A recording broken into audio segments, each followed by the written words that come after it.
It is a very good morning. Welcome to the Green Light On podcast. This is episode 5 and we are recording Monday morning, fresh off a big weekend, fair to say, with the Melbourne Cup being Saturday night. And guess what? We're about 12, 13 days away from one of the great races taking place at the Meadows. The Phoenix, the slot race, December 13. That is what this show is all about on the Green Light On podcast. Welcome along. Big show as always. We're going to catch up with Mickey Ty in just a moment to chat power rankings, to chat pros and cons, and to break down the Melbourne Cup and try and work out what these slot holders are thinking in the lead up to the big dance on December 13. As I welcome you, Mickey. Gee, we partied hard with Jesse Hopkins after Saturday night, didn't we?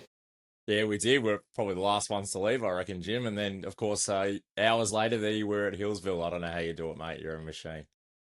I am, mate. There's no doubt about that. Just a bloke that doesn't need to drink to have fun, I reckon you could say would be. And that's my advice. If you don't get too carried away on the cans, you'll feel tired the next day, but you can still soldier on and get the job done. But mate, this build up to the Phoenix, before we get to power rankings, let's break down the Melbourne Cup, because a good friend of ours, Jess Hopkins, she's a great friend of the show, just a great young girl. And what a result this was, just pounding to the front from box number 2, dominating start to finish. And I still don't think, as we record this, 48 hours after the race, that this would have sunk into Jess Hopkins yet, that she is a Melbourne Cup winning trainer. Yeah, I don't think it has either. I can't believe it. I'm so happy for her, and what a great win it was. I felt it was probably centimetres off getting swiped by Valenzuela on that turn as he was trying to push off the track, but he just showed great courage, hit the lead, and all of a sudden he just pinched that big break and held on to win. Dashing Sleigh, great theatre coming from the clouds there, running home hard but not quite getting Kenya Mayhem. He gave a great kick late, and to be honest as well, what a scene it was for greyhound racing, having Jess and Kayla there on the podium. I just thought that was fantastic for greyhound racing. It's what the sport needs. They're both great ambassadors of the sport.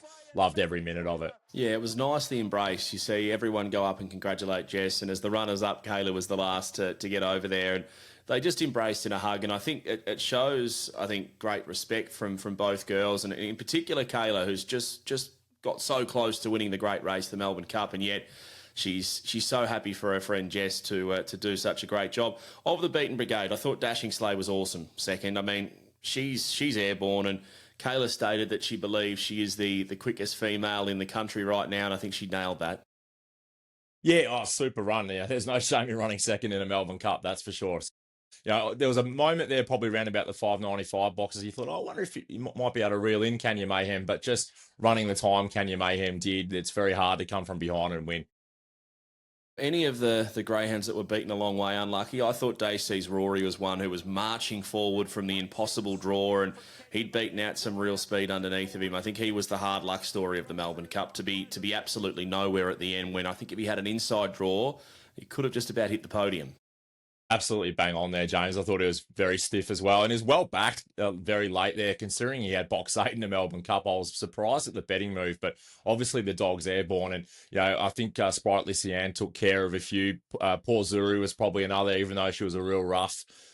Never really got a crack at him. It was just taken off the track, so no shock there that the Wide Brigade couldn't get across and found trouble. But yeah, Dacey's Rory, whatever race he goes in the next few months, I think he'll be right in it. I think he could be heading towards a Phoenix. I spoke to the Prince, Tommy Zavalis, in the lead up to the Melbourne Cup. He said, Jimmy, what do you think of my chances? I said, to be honest, mate, box 8 in the Melbourne Cup, you need a miracle no matter how good you are. So I thought the fact that he put himself into the race shows the quality of that dog in particular.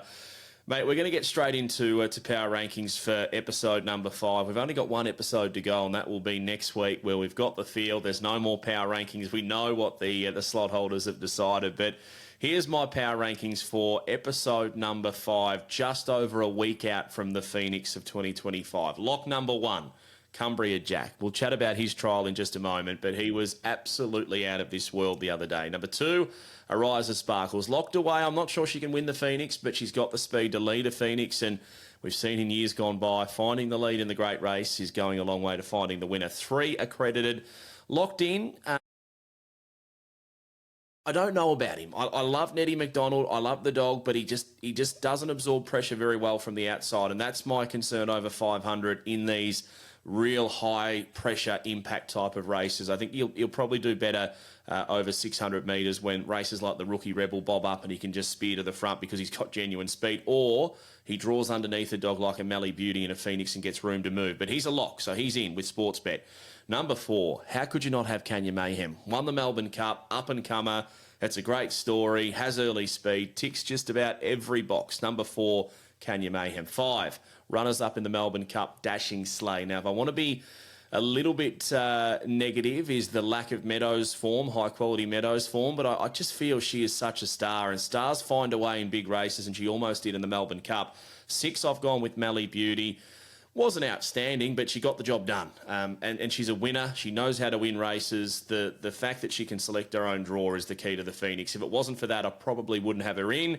7, I've got Dacey's Rory. I just think he's got the experience. He's been there. He's done that.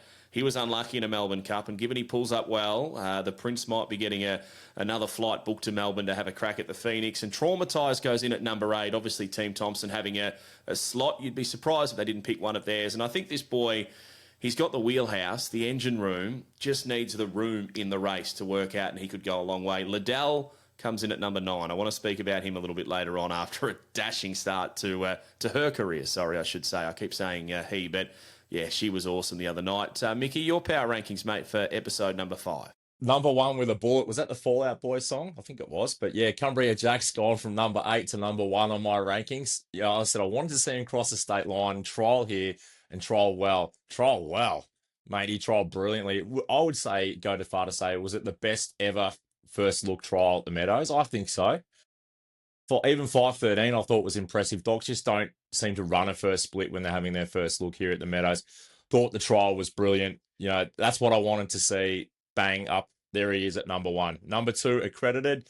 See where you're coming from, James. I still think he's got that speed and strength. All right, he missed it the other night, but that's probably what that dog will do every now and then. At least with Accredited, things can maybe go slightly pear-shaped in races, and he's got that strength to barge through. I still think it's a good pick. Number 3, Mally Beauty, as you said, very suited to the box draw arrangement. It should be able to get a wide draw. I thought her run was excellent the other night. And what I like about Mally Beauty now is that she's had those 2 runs at the Meadows. She had that look in a normal Saturday night race, and then she had obviously unsuited by box one in the Top Gun. But now those 2 runs here are going to prove pivotal to her preparation. Really like her, Mally Beauty. Number 4, Rise of Sparkles. I'll be honest, I hated the run the other night. Just hit the line, I think, like myself or you would, James, over 525. Thought she was disappointing. Hopefully the Whelans can get her right, and if there's a camp I can back in to get her spot on, it's them. So number 4, Rise of Sparkles. Number 5, Kanya Mayhem. Melbourne Cup winner. As you said, James, how can you not have him in now? Just ticks a ton of boxes to me. Maybe he needs to improve the PB in a race here at the Meadows to win a Phoenix. And I think it can. It can probably run 29.60s based on the run at Sandown Park on Saturday night. Number 6, Traumatised. Obviously with that 29.50 PB. I'm just going, as you said, Awesome Lodge. Probably going to pick one of their own. Melbourne Cup Box 8 heat.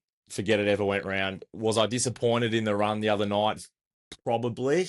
And I would have thought I would have wanted him to have won that race to really stamp his claims on a Phoenix. But the 29.50 PB is still in the back of my head going, if this dog did that on the Phoenix, you'd back the Thompsons in. You probably got to put him in. 7, My Boy Bingo, just with the Sporting Legends spot with Kenny Bailey. You know, he owns the dog as well. So there's the temptation there to put him in. And he's a very good dog. Let's not forget this dog, won a $1 Million Chase semi-final and was 4th in the $1 Million Chase. It has 2 runs here at the Meadows as experience. Probably will need an inside draw, I think, based on what I've seen on his runs here, but I'm putting him in My Boy Bingo. At number 8, I'm running with Dashing Sleigh, just in great form, 2nd in a Melbourne Cup. Cottrell Kennel on fire lately, as you said, she's 24 from 27 in her career so far. The only probably nitpick is her PB at the Meadows is only a 30.07, but that was just in that little lull she had. And I think she's going a lot better now than she was a couple of months back. So number 8, Dashing Sleigh. And with the emergencies, I want to throw something out there, James.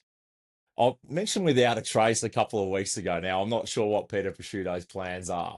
But how good would the emergencies be Without a Trace and Miss Envy and then they would then run the match race. If they both missed getting a start, they would run the match race. Now, what a spectacle that would be, Miss Envy and Without a Trace in a match race on Phoenix night.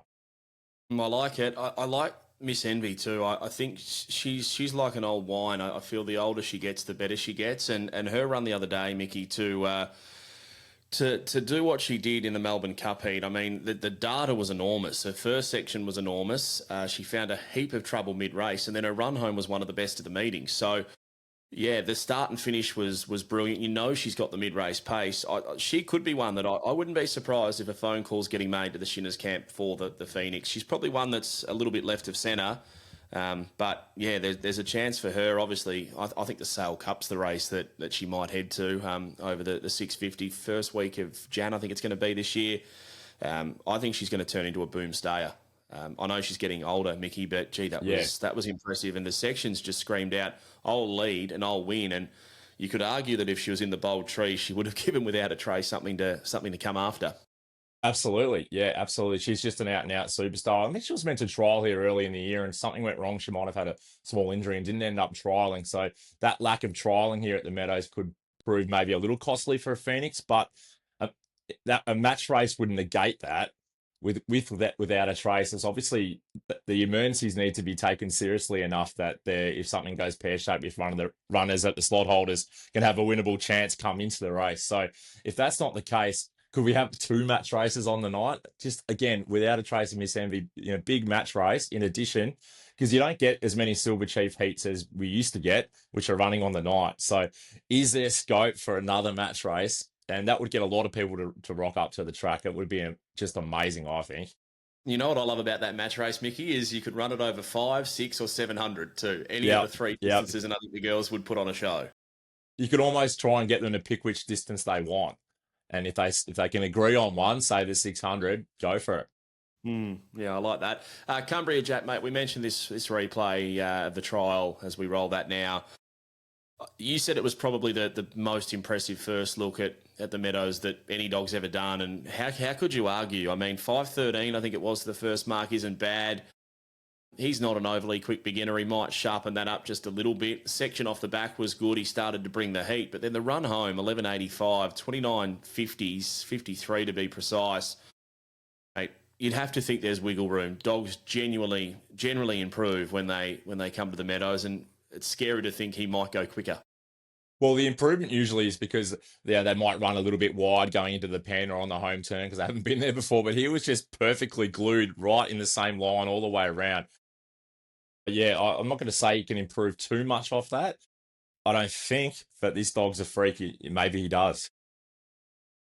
We saw Blue Blend trial as well, obviously pulled up with an injury, but just in comparison, you could see that this greyhound was really struggling with the corners. And maybe that was I think it was a hock sprain was the injury in the end, but you could see that it was struggling with the turns in comparison to Cumbria Jack, who's just been able to sort of zoom through both of the corners first look at the Meadows. Yeah, it looked like he hurt himself going into that first turn there. So probably anything after that, I'd probably just bin it. Because the dog wasn't right. So it's a freak as well, Blue Blend. It's a shame. Could he have won a Phoenix? Not sure, but could he have been right in the finishing for a placing? It's still big money, possibly. But I think Jeff will probably now miss the Australian Cup Carnival with Blue Blend as well. So it's a real shame what happened. Okay, time for the graphic that I've been working on all week, Mickey Tide, is pros and cons of a potential Phoenix contender. Up the top, I've got Kenya Mayhem. Now, I really struggled to find a con, to be honest, because he's in such great form. Yeah, Melbourne Cup winner.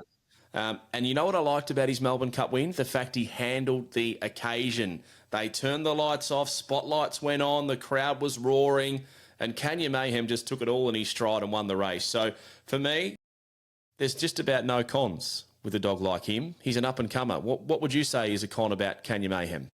Well, he's only got a PV of, I think it was 29.92. Now, I want to improve on that, but that's not the dog's fault. Like, he's a better dog, now than even what he was a few weeks ago. So I'm with you. I can't really find a con either.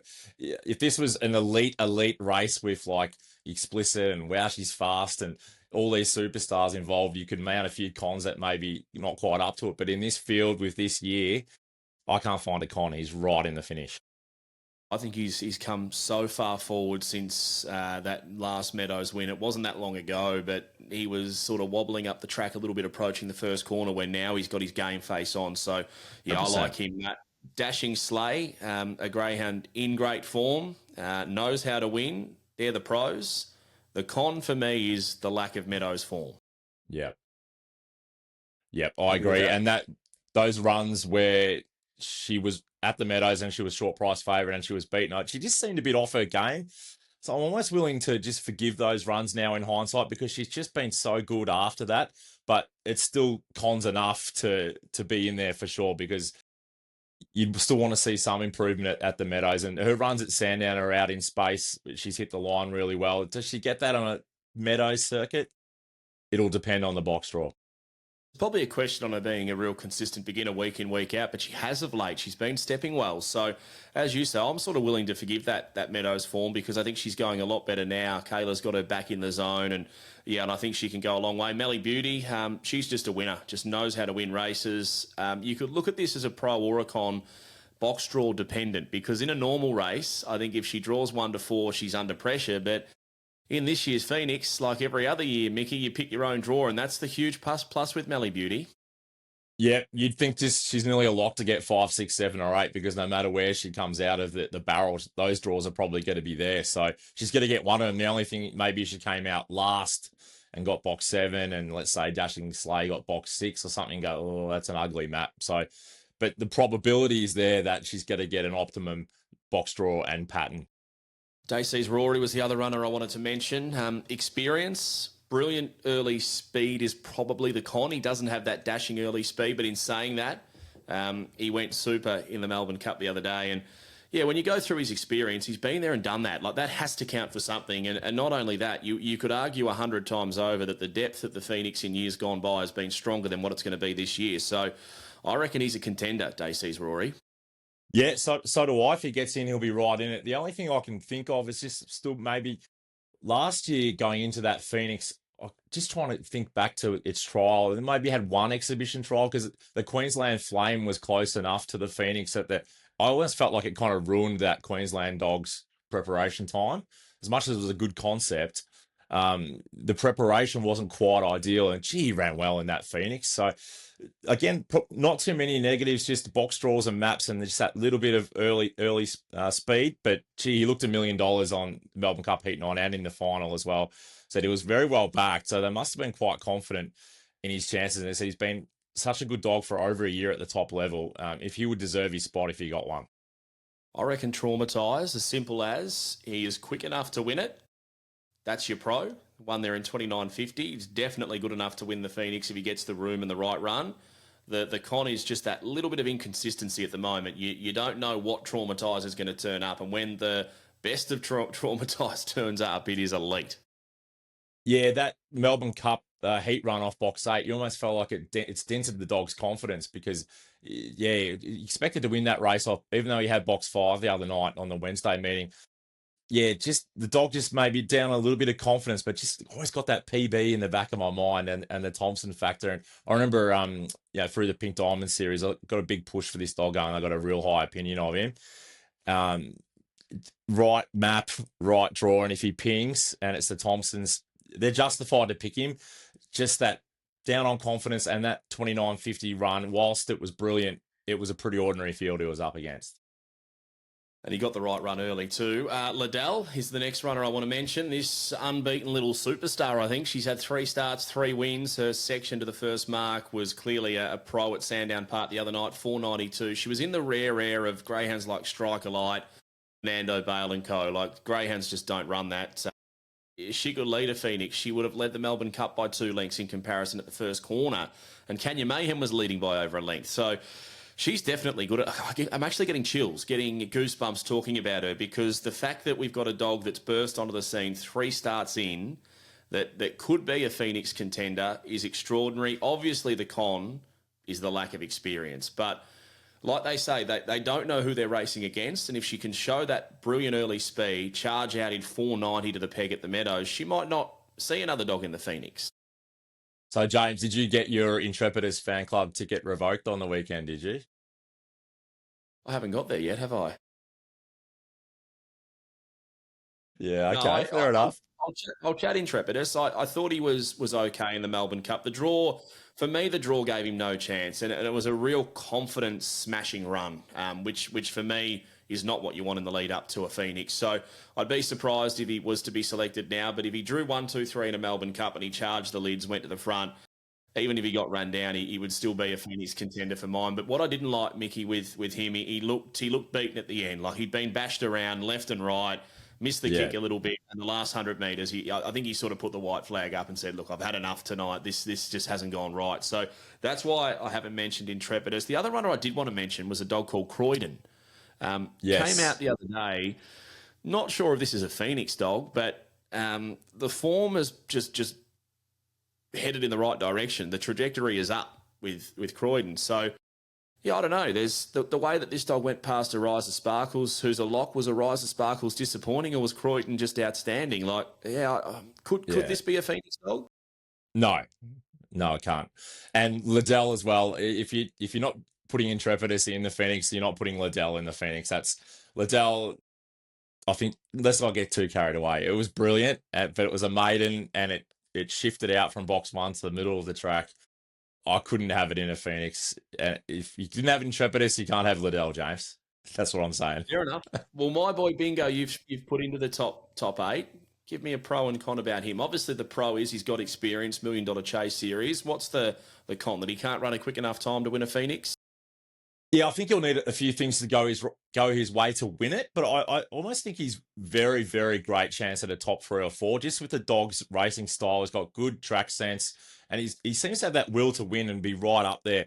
So I think he could probably run a placing, and Kenny Bailey, I'm sure, would be thrilled with that for the Sporting Legend slot. It's going to be interesting, mate. The build-up is going to be enormous. Well, believe it or not, that wraps up episode number 5 of the Green Light On podcast, Phoenix Flight Path Edition. We've got one episode to go. We're actually hoping to come together live and record the grand final edition with the draw for the Phoenix and everything else that'll be taking place over the weekend. So next Monday, mate, we might be hand in hand sitting there with Smithy, I think, who might make a little guest appearance as well on the pod next Monday for the final edition of the Phoenix. So cannot wait for that, mate. We appreciate your time once again on the pod. And I tell you what, mate, there's still water to go under the bridge. I feel like it could be a long week here, James. We'll see what happens. It could be another roller coaster ride this week. Who knows? Something could come from the clouds that we don't know about yet. You wouldn't rule it out.